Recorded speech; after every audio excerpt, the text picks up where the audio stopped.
Madam, ಈಗ ನಿಮಗೆ ತಾಳಿ ಕಟ್ಟಿದು ನಿಮ್ಮ ಕಣ್ಮುಂದೆ ಬಂದು ತಪ್ಪಾಯಿತು ಅಂತ ಕೇಳ್ಕೊಂಡ್ರೆ ನೀವು ಅವನ್ನ ಕ್ಷಮಿಸ್ತೀರಾ ಮೇಡಮ್? ಅವನು ಯಾರೇ ಆದರೂ ನಾನು ಮಾತ್ರ ಅವನನ್ನು ಕ್ಷಮಿಸೋಕ್ಕಾಗಲ್ಲ ಗೌಡ್ರೆ.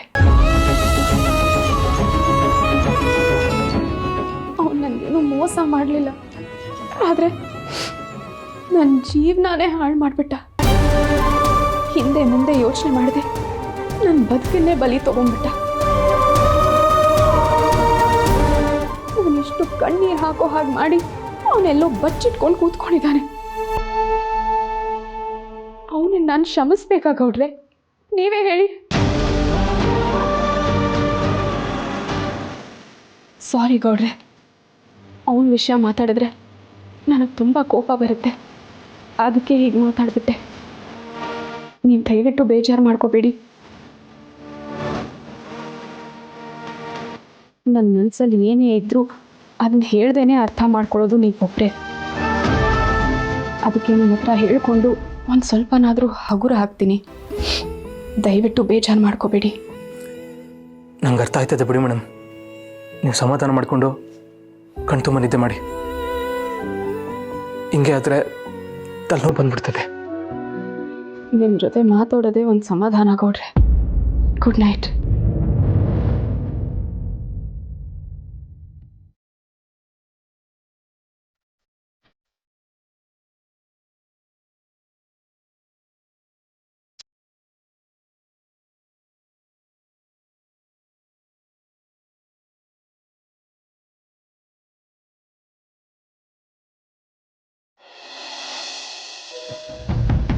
ಸರಿ ಸರ್, ನಾನಿನ್ನು ಹೊರಡ್ತೀನಿ.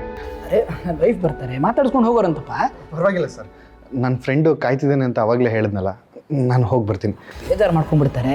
ಒಂದು 5 ನಿಮಿಷ. ಇಲ್ಲ ಸರ್, ಅವಾಗಿಂದ ಅವನು ಮೇಲಿಂದ ಮೇಲೆ ಮೆಸೇಜ್ ಮಾಡ್ತಾನೆ ಇದ್ದಾನೆ. ನಾನು ಹೋಗಿಲ್ಲ ಅಂದರೆ ಸುಮ್ಮನೆ ಬೇಜಾರು ಮಾಡ್ಕೋತಾನೆ. It's fine. ನಿಧಾನಕ್ಕೆ ಹೋಗಿ ಬನ್ನಿ, ನಾನು ಹೇಳ್ತೀನಿ. Thank you sir. Be safe.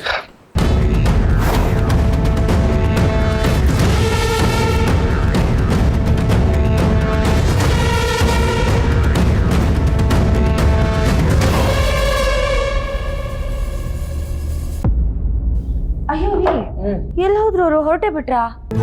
ಇಷ್ಟು ಹೊತ್ತು ಕಾದ್ರು, ನೀವು ಬಂದಿದ್ದು ಲೇಟ್ ಆಯ್ತಲ್ಲ, ಅದಕ್ಕೆ ಹೊರಟ್ರಪ್ಪ.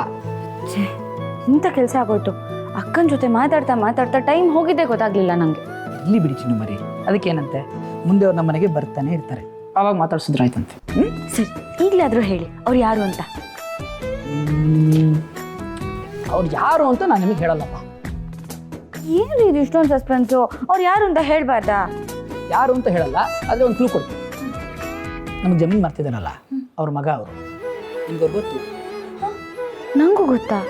ಅವ್ರನ್ನ ನಾನು ಎಲ್ಲಿ ನೋಡಿದ್ದೀನಿ? ಅದನ್ನು ಹೇಳ್ಬಿಟ್ರೆ ಸಸ್ಪೆನ್ಸ್ ಏನು ಇರುತ್ತೆ. ಯೋಚನೆ ಮಾಡ್ತಾ ಇರಿ.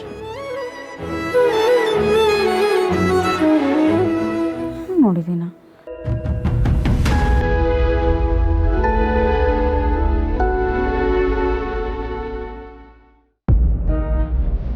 ಅವ್ರೆ, ಅದೇನು ಇಷ್ಟೊಂದು ಬೇಜಾರು ಮಾಡ್ಕೊಂಬಿಟ್ಟವ್ರೆ. ಏನೋ ಮಾಡೋಕ್ಕೋಗಿ ಏನೋ ಆಗೋಯ್ತಲ್ಲ. ಮುಂದಕ್ಕೆ ಏನು ಮಾಡಬೇಕು ಅನ್ಕೊಂಡಿದ್ದೀರಿ? ನನಗೆ ಏನು ಮಾಡಬೇಕು ಅಂತಲೇ ಗೊತ್ತಾಯ್ತಲ್ಲಕ್ಕಲ್ಲ. ಒಂದೊಂದ್ಸಲ ನಾನೇ ಏನಾದ್ರು ತಪ್ಪು ಮಾಡಿದ್ದ ಅನ್ನಿಸ್ತದೆ. ಇಲ್ಲ ಇಲ್ಲ, ಅವ್ರಿಗೆ ಅನ್ಯಾಯ ಯಾಕಕ್ಕೆ ನಾನು ಬಿಡುದಿಲ್ಲ. ನಾನು ಮಾಡಿದ್ದೇ ಸರಿ ಅನ್ನಿಸ್ತದೆ. ಆದ್ರೂ ನನ್ನ ಕಂಪ್ನಿ ಕಣ್ಣೀರು ಹಾಕೋದಕ್ಕೆ ನಾನೇ ಕಾರಣ ಅನ್ನೋದು ನೋಡಿದ್ರೆ ನಾನು ಎಂಥ ಪಾಪಿ ಅನ್ನಿಸ್ತದೆ. ಅವ್ರು ನೊಂದ್ಕೊಳ್ಳೋದನ್ನ ನನ್ನ ಕೈಯಲ್ಲಿ ನೋಡಕ್ ಆಯ್ತಿಲ್ಲಕ್ಕಲ್ಲ. ಇದಕ್ಕೆಲ್ಲ ನಾನೇ ಕಾರಣ ಆಗ್ಬಿಟ್ನಲ್ಲ.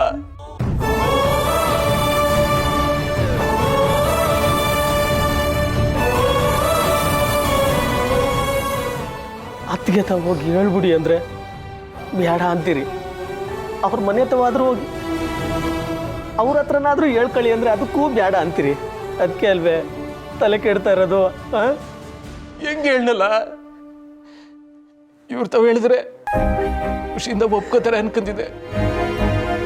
ಆದ್ರೆ ಇವರು ಕ್ಷಮಿಸೋದೇ ಇಲ್ಲ ಅಂತವ್ರಕ್ಕಲ್ಲ, ಹೆಂಗ್ಲ ಹೇಳಿ. ಆಯ್ತು ಬಿಡಿ, ಬೇಸರ ಮಾಡ್ಕೋಬೇಡ್ರಿ.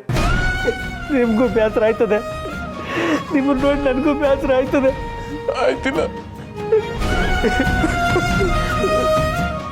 ಒಲೆ ಬಿಡಿ ಕೊಡ್ರೆ, ಅಳ್ಬೇಡ್ರಿ ನೀವು. ಯಾವ್ರೊಳ್ಳೆ ಬರ್ತಾರೆ.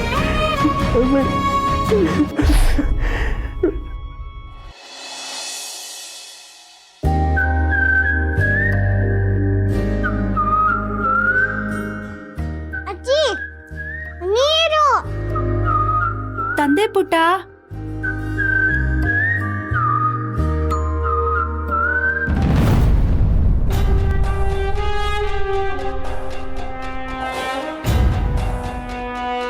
ಚೆನ್ನಾಗಿದ್ದೀರಾ?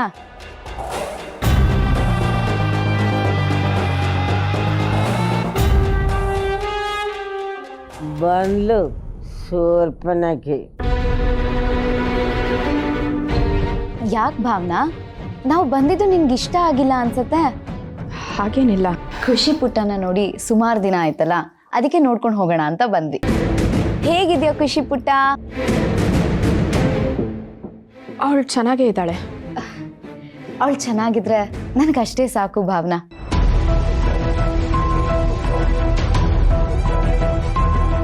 ಅಂದ್ಹಾಗೆ ಭಾವನಾ, ನಿನ್ನ ನೋಡೋದಕ್ಕೆ ಗಂಡಿನ ಕಡೆಯವ್ರು ಬಂದಿದ್ರಂತೆ. ಕೇಳಿ ತುಂಬಾನೇ ಖುಷಿ ಆಯ್ತು.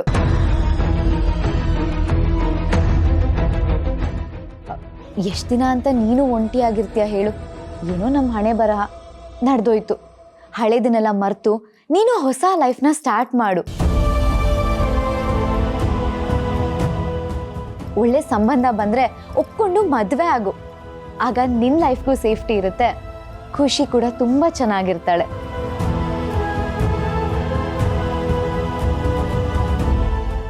ಹಾಳಾದೋಗ್ಬಂತು ಮಗು ಊಟಕ್ಕೂ ಕಲ್ಲಾಕದ್ಲು. ಒಂದು ಹೆಣ್ಣಾಗಿ ನಿನ್ ಕಷ್ಟ ನಂಗೂ ಅರ್ಥ ಆಗುತ್ತೆ. ನಿನ್ ಕೊರಳಿಗೆ ತಾಳಿ ಬಿದ್ರೆ ಸಾಕು, ಈ ಸಮಾಜ ನಿನ್ನ ನೋಡೋ ದೃಷ್ಟಿನೇ ಬದಲಾಗ್ಬಿಡುತ್ತೆ.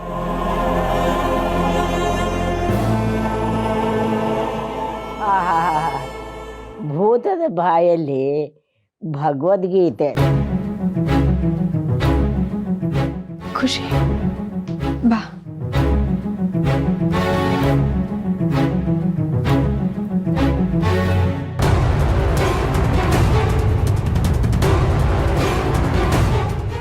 ಅಮ್ಮ, ತಂದೆ ತಾಯಿಯಾಗಿ ನಿಮ್ ಕಷ್ಟ ನನಗೂ ಅರ್ಥ ಆಗುತ್ತೆ. ಭಾವನಾಗ್ ಸ್ವಲ್ಪ ಬುದ್ಧಿ ಹೇಳಿ, ಒಳ್ಳೆ ಸಂಬಂಧ ಬಂದ್ರೆ ಒಪ್ಕೊಂಡು ಮದ್ವೆ ಆಗ್ಲಿ.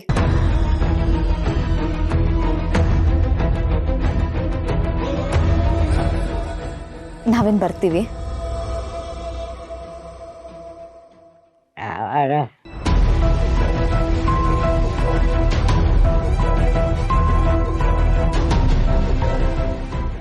ಇದೇನತ್ತೆ ಇವಳು ಬಂದು ಈ ರೀತಿ ಮಾತಾಡ್ಬಿಟ್ಟು ಹೋದ್ಲು? ವೀಣಾ, ಊಟ ತಗೊಂಡು ಹೋಗಿ ಮಗು ಹತ್ರ ಕೊಡು.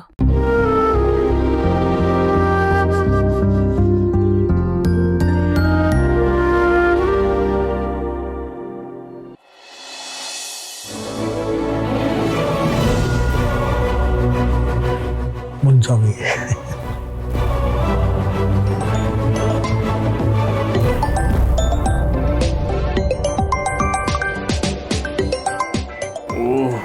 ಜೋರೇಗೌಡ. ಹೇಳಪ್ಪ. ಮುಂಜಾನೆ ಏನು ಮಾಡ್ತಾ ಇದೆಯಪ್ಪ? ಚೆನ್ನಾಗಿದೆಯಾ? ಏನಿಲ್ಲಪ್ಪ, ಪಾರ್ಟಿ ಮೀಟಿಂಗ್ ಇತ್ತು, ಅದಕ್ಕೆ ರೆಡಿ ಆಗ್ತಾ ಇದ್ದೆ. ಹೌದೇನೆಯಾ? ಆಮೇಲೆ ನನ್ನ ಮಗನ ಕೈಲಿ ಕೊಟ್ಟು ಕಳಿಸಿದ್ನಲ್ಲ ಆ ಪ್ರಣಾಳಿಕೆ, ಅದು ನೋಡ್ದಾ? ಅದರಲ್ಲೇನಾದರೂ ಬದಲಾವಣೆ ಇದೆ ನೋಡಿ ಹೇಳಪ್ಪ. ಹೇ, ನೋಡಿದೆ ಕಣಯ್ಯ. ನಮ್ಮ ಪಾರ್ಟಿ ಪ್ರಣಾಳಿಕೆಗೂ ನಿಮ್ಮ ಪಾರ್ಟಿ ಪ್ರಣಾಳಿಕೆಗೂ ಬೇಜಾನ್ ವ್ಯತ್ಯಾಸ ಇದೆ. ಹಾಗಾದ್ರೆ ಅದನ್ನೇ ಫೈನಲ್ ಮಾಡ್ಬಿಡೋದು? ಆರಾಮಾಗಿ ಮಾಡ್ಬೋದು. ಅಂದಂಗೆ ಯಾರಯ್ಯ ಪ್ರಣಾಳಿಕೆನ ರೆಡಿ ಮಾಡಿದ್ದು? ಅಷ್ಟೊಂತಲೇ ಇನ್ನು ಯಾರಿಗಿದ್ದದು? ನನ್ನ ಮಗ ಸಿದ್ದೇಗೌಡನೇ ಮಾಡಿರೋದು. ಪರವಾಗಿಲ್ಲ ಕಣಯ್ಯ, ನನ್ನ ಮಗಳಿಗೆ ರಾಜಕೀಯದಲ್ಲಿ ಆಸಕ್ತಿ ಇಲ್ಲ. ಇದೆಲ್ಲ ನನಗೆ ಕೊನೆ ಅಂದ್ಕೊಂಡಿದ್ದೆ. ಆದರೆ ನಾನು ಅಳಿಯ ಇದ್ದಾನಲ್ಲಯ್ಯ, ಸಾಕ್ಬಿಡು. ಸಿದ್ದು ನಮ್ಮಿಬ್ಬರಿಗಿಂತ ಚಾಣಕ್ಯ ಕಣಯ್ಯ. ಎಲ್ಲನೂ ನಿಭಾಯಿಸ್ಕೊಂಡೋಗೋ ಗತ್ತು ಅವನಲ್ಲಿ ಇದೆ ಕಣಯ್ಯ. ಹೂ ಕಣಯ್ಯ ಮುನ್ಸ್ವಾಮಿ, ನಮ್ಮೆಲ್ಲ ಆದಮೇಲೆ ನೀನು ಅಳಿಯಾನೇ ಅಲ್ವೇ ಆ ಜಾಗಕ್ಕೆ ಬರೋದು. ಕರೆಕ್ಟಾಗಿ ಹೇಳು. ಸರಿ ಸರಿ, ನಂಗೆ ಹೊಸ ಕೆಲಸ ಅದೇ, ನಾನು ಮತ್ತೆ ಫೋನ್ ಮಾಡ್ತೀನಿ ನಿಂಗೆ. ನೀವು ಹೇಳೋದು ಸರಿಯಾಗದೆ ಅಪ್ಪಯ್ಯ, ಆ ಜಾಗಕ್ಕೆ ನಮ್ಮ ಸಿದ್ದುನೇ ಸರಿ. ಹೂಕಳ ಮರಗಡ, ಸಿದ್ದೇಗೌಡನೇ ಸರಿ.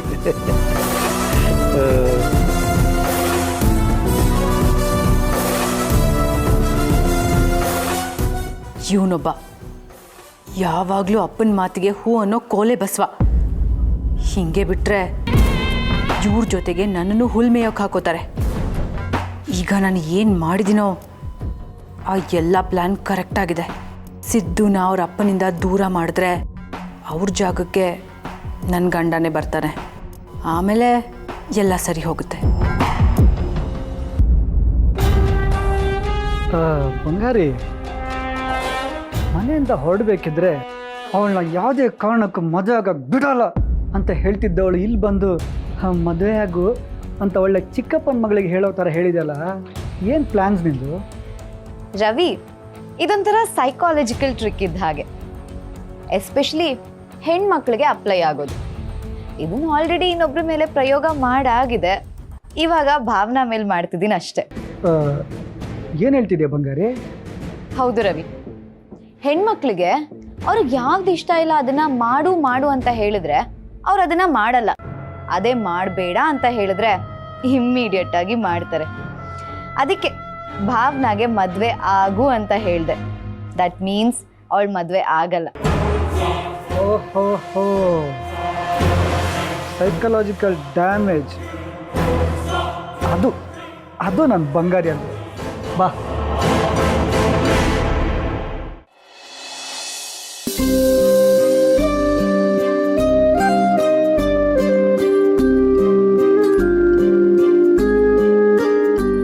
ವಿಶ್ವ, ಫೈಲ್ ಕೊಟ್ಟು ರಾತ್ರಿನೇ ಬರ್ತೀನಿ ಅಂದವನು ಈಗ ಬರ್ತಿದ್ಯಲ್ಲೋ? ಅಪ್ಪ ಬೇಗ ಹೊರಡೋಣ ಅಂತಾನೆ ಅನ್ಕೊಂಡೆ, ಆದರೆ ಅವರೇ ಬಿಡಲಿಲ್ಲ. ನಾನು ನಿಮ್ಮ ಮನೆಗೆ ಬಂದಾಗ ಅಷ್ಟೊಂದೆಲ್ಲ ಸತ್ಕಾರ ಮಾಡಿದ್ದೀರಾ, ನೀವಿದ್ದು ಊಟ ಮಾಡ್ಕೊಂಡು ಹೋಗಬೇಕು ಅಂತ ಇರಿಸ್ಕೊಂಡ್ರು. ಆಮೇಲೆ ರಾತ್ರಿ ಅಲ್ಲೇ ಇರಕ್ಕೆ ಹೇಳಿದ್ರು, ನಾನೇ ಬೇಡ ಅಂತ ಬಂದೆಪ್ಪ. ಲಲಿತಾ, ನಾನು ಹೇಳಿಲ್ವಾ ಆ ಹುಡುಗ ತುಂಬ ಒಳ್ಳೆಯವನು ಅಂತ? ಹೌದು ರೀ, ಹಣ ಇರೋ ಕಡೆ ಗುಣ ಇರಲ್ಲ ಅಂತ ಹೇಳ್ತಾರೆ. ಆದರೆ ಈ ಹುಡುಗನ ನೋಡ್ತಾ ಇದ್ರೆ ಆ ಗಾದೆ ಮತ್ತು ಸುಳ್ಳು ಅನಿಸುತ್ತೆ. ನೀನು ಹೇಳಿ ಸತ್ಯ. ಇವನಿಗೆ ಹಿಂದ್ಕೊಟ್ಟು ಮನೆಯವರು ನಿಜವಾಗ್ಲೂ ಅದೃಷ್ಟವಂತರು. ಅವ್ರ ತಂದೆ ತಾಯಿ ತುಂಬ ಪುಣ್ಯವಂತರು. ಆದರೆ ದೇವರು ತಂದೆ ತಾಯಿ ಅವನ ಜೊತೆ ಇರೋದಕ್ಕೆ ಬಿಡಲಿಲ್ಲ ಅಷ್ಟೇ. ತಂದೆ ತಾಯಿ ಇಳಿದು ಬೆಳೆದ ಮಕ್ಕಳು ದಾರಿ ತಪ್ತಾರೆ ಅಂತ ಹೇಳ್ತಾರೆ. ಆದರೆ ಈ ಹುಡುಗ ಎಂಥ ಸಂಸ್ಕಾರವಂತ. ಹೌದಪ್ಪ, ಜಯನ್ ತುಂಬ ಒಳ್ಳೆಯವರು. ಅವ್ರ ಕೈ ಹಿಡಿಯೋದಕ್ಕೆ ಜಾನ್ವಿ ತುಂಬ ಅದೃಷ್ಟ ಮಾಡಿದ್ದಾಳೆ. ಅಲ್ವೋ ವಿಶ್ವ? ಮುಂದಿನ ಸರಿ ಬರುವಾಗ ಅವ್ರ ಹೆಂಡ್ತಿನೂ ಜೊತೆ ಕರ್ಕೊಂಬ ಅಂತ ಹೇಳಿದ್ಯೋ ಇಲ್ವೋ? ಆ ಹುಡುಗನೇ ಅಷ್ಟು ಒಳ್ಳೆಯವನಾಗಿರ್ಬೇಕಾದ್ರೆ ಇನ್ನು ಆ ಹುಡುಗಿ ಇನ್ನೆಷ್ಟು ಒಳ್ಳೆಯವಳಾಗಿರ್ಬೇಕು ಅಲ್ವೇನ್ರಿ? ಹಾಂ, ಹೇಳಿದ್ದೀನಿ, ಕರ್ಕೊಂಡು ಬರ್ತಾರಂತೆ. ಅಪ್ಪ, ನಿಜವಾಗ್ಲೂ ಆ ಜಾಗ ಮಾರೋದಕ್ಕೆ ನಿಂಗೆ ಇಷ್ಟ ಇದೆಯಾ? ಯಾಕಪ್ಪ ವಿಶ್ವ ಈಗ ಹೀಗೆ ಕೇಳ್ತಾ ಇದ್ಯಾ?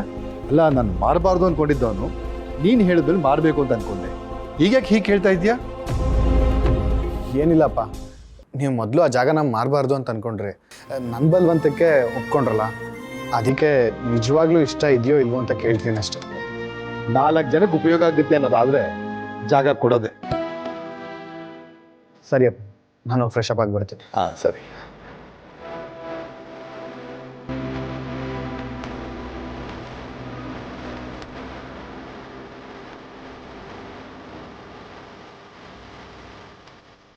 ವಿಶ್ವ, ವಿಶ್ವ ವಿಶ್ವ ನಿಂತ್ಕೊಳ್ಳೋ. ಮಾವ ಹೇಳಿದ ಕೆಲಸ ಚೆನ್ನಾಗಿ ಮಾಡ್ಕೊಂಡು ಬಂದಿದ್ಯಾ. ನಾನು ಹೇಳಿದ ಕೆಲಸ ಏನು ಮಾಡಿದೆ? ಈ ವಿಶ್ವ ಕೊಟ್ಟ ಮಾತನ್ನ ಯಾವುದು ತಪ್ಪಲ್ಲ. ನೀನು ಕೇಳಿದಿಲ್ಲಿದೆ. ವಾ ವಿಶ್ವ, ನಿನ್ ಟೇಸ್ಟ್ ಅಂತೂ ಸೂಪರ್. ಇಷ್ಟ ಆಯ್ತಾ? ನೀ ತಂದ್ಕೊಟ್ಟಿದ್ಯಾ ಅಂದ್ರೆ ನಂಗೆ ಇಷ್ಟ ಆಗದೆ ಇರುತ್ತಾ? ನನಗೆ ತುಂಬಾ ಇಷ್ಟ ಆಯ್ತು. ಇದೇ ನನಗೆ ತಂದ್ಕೊಟ್ಟಿದ್ದಕ್ಕೆ ಥ್ಯಾಂಕ್ ಯು ಸೊ ಮಚ್. ಇದೇ ಇಷ್ಟ ಆಗಲ್ಲ ಅಂತ ಹೇಳೋದು. ಇದೇ ನನಗೆ ಇಷ್ಟ ಆಗುತ್ತೆ ಅಂತ ಹೇಳೋದು.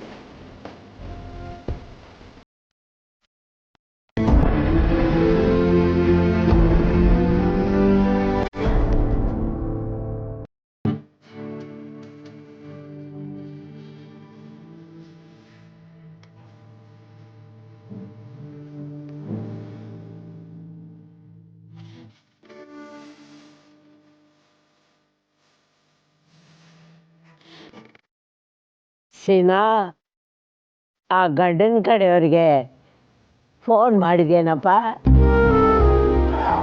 ಅವರೇ ಫೋನ್ ಮಾಡಿದ್ರವ. ನನಗೆ ಏನು ಹೇಳಬೇಕಂತಲೇ ಗೊತ್ತಾಗಲಿಲ್ಲ. ಇನ್ನೊಂದೆರಡು ದಿನ ಟೈಮ್ ಕೊಡಿ, ನಾನೇ ಫೋನ್ ಮಾಡಿ ಹೇಳ್ತೀನಿ ಅಂತ ಹೇಳಿದ್ದೀನಿ. ಭಾವನಾ ಮದುವೆ ಬೇಡ ಅಂತಾಳೆ. ಇದರಲ್ಲೇನೋ ಬಲವಾದ ಕಾರಣ ಇದೆ. ಅವಳಿಗೇನು ತೊಂದರೆ ಆಗಿದೆಯೋ ಏನೋ, ನೀವಿಬ್ಬರು ಸ್ವಲ್ಪ ಮಾತಾಡಿ.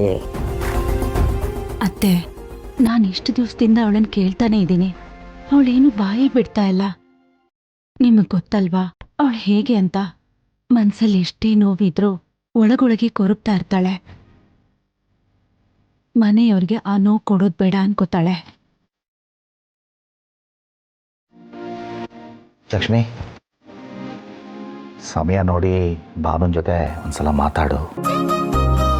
ಆಮೇಲೆ ನಾನು ಗಂಡವ್ರಿಗೆ ಏನು ಹೇಳಬೇಕು ಅಂತ ಹೇಳ್ತೀನಿ.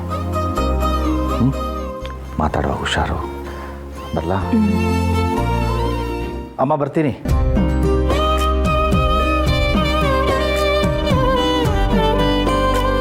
ಅಮ್ಮ, ನನಗೆ ಗೊತ್ತಾಯ್ತು, ನಾನು ಹೊರಡ್ತೀನಿ. ಭಾವನಾ, ಊಟದ ಅಯ್ಯೋ ಅತ್ತೆ, ಭಾವನಾ ಊಟ ಡಬ್ಬಿ ಬಿಟ್ಟು ಹೋಗ್ಬಿಟ್ಲು. ಮಧ್ಯಾಹ್ನ ಏನು ತಿಂತಾಳೋ ಏನೋ.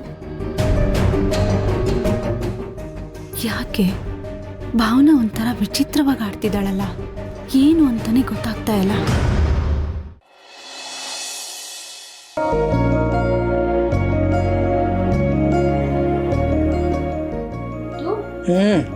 ಆಫೀಸಿಗೆ ಹೊರಡ್ಬೇಕು ಅಂದ್ರಿ, ಇನ್ನು ಇಲ್ಲೇ ಕೂತಿದ್ದೀರಾ? ಲೇಟ್ ಆಗ್ತಿಲ್ವಾ? ಹೋಗ್ಬೇಕು ಅಂತಿದ್ದೆ, ಆದರೆ ಹೋಗೋಕೆ ಮುಂಚೆ ಈ ಡಾಕ್ಯುಮೆಂಟ್ಸ್ ಒಂದ್ಸಲ ಚೆಕ್ ಮಾಡೋಣ ಅಂತ ನೋಡ್ತಿದ್ದೆ. ಎಲ್ಲ ಸರಿಯಾಗಿದೆಯಾ? ಸರಿಯಾಗಿದೆ, ಆದರೆ ಡಾಕ್ಯುಮೆಂಟ್ ಸರಿಯಾಗಿದೆಯಾ ಇಲ್ವಾ ಅಂತ ಲಾಯರ್ಸ್ ಹೇಳಬೇಕು. ಅವ್ರು ಕ್ಲಿಯರೆನ್ಸ್ ಕೊಟ್ಟ ಮೇಲೇ ಮುಂದುವರಿಯೋಕ್ಕಾಗೋದು. ಹಾಗಿದ್ರೆ ಕೆಲ್ಸಕ್ಕೆ ಹೊಡಿ. ನೋಡ್ಬೇಕು, ನನಗೇನೋ ಆಸೆ ಅಂದರೆ ನಿನ್ನ ಬಿಟ್ಟು ಹೋಗ್ಬೇಕಲ್ಲ ಅನ್ನೋ ನಿರಾಸೆ. ಅದಕ್ಕೆ ನೋಡಿ, ಹೋಗೋದು ಹೋಗದೆ ಇರೋದು ಎರಡರ ಮಧ್ಯೆ ಮನಸ್ಸು ಸಿಕ್ಕಾಕೊಂಡ್ಬಿಟ್ಟಿದೆ. ಅದೇ ಮತ್ತೆ ಹೊಸ ಪ್ರಾಜೆಕ್ಟ್ ಶುರು ಆಗ್ತದೆ, ಕೆಲಸ ಮಾಡ್ತಿದ್ರೆ ಸೋಮಾರಿ ಆಗ್ಬಿಡ್ತೀರಾ. ನೀವ್ ಎಷ್ಟು ಹಾರ್ಡ್ ವರ್ಕರ್ ಅಂತ ನಂಗೆ ಚೆನ್ನಾಗಿ ಗೊತ್ತು. ಆದ್ರೆ ಈ ಕೆಲಸಕ್ಕೆ ಇನ್ನು ಸ್ವಲ್ಪ ಜಾಸ್ತಿನೇ ಹಾರ್ಡ್ ವರ್ಕ್ ಬೇಕು. ಇದಕ್ಕೂ ನಿಮ್ಮನ್ನ ಬಿಟ್ಟು ಹೋಗ್ಲೇಬೇಕಲ್ಲ. ನಾನು ಎಲ್ಲಿ ಹೋಗ್ತೀನಿ, ಇಲ್ಲೇ ಇರ್ತೀನಿ ತಾನೆ. ನೀವೀಗ ಹೋಗ್ತಾ ಇದ್ರೆ ನಿಮ್ ಜೊತೆ ಮಾತಾಡಲ್ಲ ಅಷ್ಟೇ. ಅರೆ ಚಿನ್ನು ಮರಿ, ಹಾಗೆ ಮಾತ್ರ ಮಾಡ್ಬೇಡಿ. ನೀವು ನನ್ನ ಜೊತೆ ಮಾತಾಡದೆ ಹೋದ್ರೆ ನಾನು ಹುಚ್ಚ ಆಗ್ಬಿಡ್ತೀನಿ ಅಷ್ಟೇ. ಸರಿ, ನಾನು ಹೋಗ್ತಾ ಇದ್ದೀನಿ. I'm on my way. ಎಲ್ಲ ತಗೊಂಡ್ರಾ? ಏನ್ ಮಾಡ್ತಿದ್ದೀನಿ? ಇರಿ ಒಂದು ನಿಮಿಷ.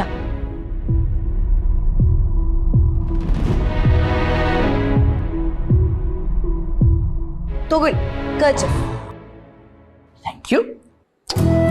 ಬಾಯ್. ಹಾಯ್.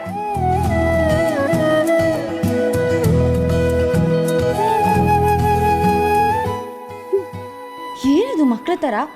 ನೀವು ಹೀಗೆ ಸಿಹಿ ಮುತ್ಗಳನ್ನ ಕೊಡ್ತಾ ಇದ್ರೆ ನಂಗೆ ಶುಗರ್ ಬಂದ್ಬಿಡುತ್ತೆ ಅಷ್ಟೇ. ಪರವಾಗಿಲ್ಲ, ಸಕ್ಕರೆ ಅಂದ್ರೆ ನಂಗೆ ತುಂಬಾ ಇಷ್ಟ. ಬೇಕಾದಾಗೆಲ್ಲ ಹೀಗೆ ಕಿತ್ಕೊಂಡು ಮುರ್ಕೊಂಡು ತಿನ್ಕೋತಾ ಇರ್ತೀನಪ್ಪ. ಹೀಗೆ ಕಿತ್ಕೊಂಡು ಮುರ್ಕೊಂಡು ತಿನ್ನಕ್ಕೆ ನಾನೇನು ಬಾಂಬೆ ಮಿಠಾಯಿನಾ? ಬಾಂಬೆ ಮಿಠಾಯಿ ಅಲ್ಲ, ನನ್ನ ಚಂದನದ ಗೊಂಬೆ. ಬಾಯ್.